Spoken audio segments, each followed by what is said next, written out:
eu era moleque, eu era muito punheteiro, tá ligado? Muito punheteiro. Gostava muito de bater punheta. Eu era tão punheteiro que meu pai inventou uma história de quando eu chegasse a 3.000, meu pau ia cair. Não caiu, virou um cogumelo do sol.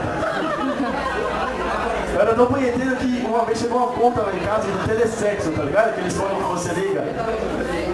Era muito louco quando eu ligava que a moça perguntava: quantos aninhos você tem? 18. Ah, tô te chupando inteiro, porra. Chegou a época que eu tava tão punheteiro que eu pegava só amostra grátis.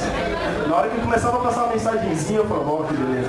Eu tinha batido umas 5 ou 6, né? Mas aí uma vez chegou uma conta lá em casa de R$500, velho. Minha mãe ficou louca comigo, falou: como é que assim essa conta de R$500, você tá doido? Seu pai vai te matar. Quando meu pai chegou à noite, ele me chamou pra conversar e falou: moleque, você tá louco? Eu aqui esperando da meia-noite pra ligar, pra pagar mais barato, você ligando meio-dia.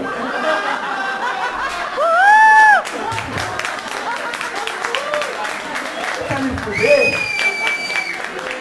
Meu pai...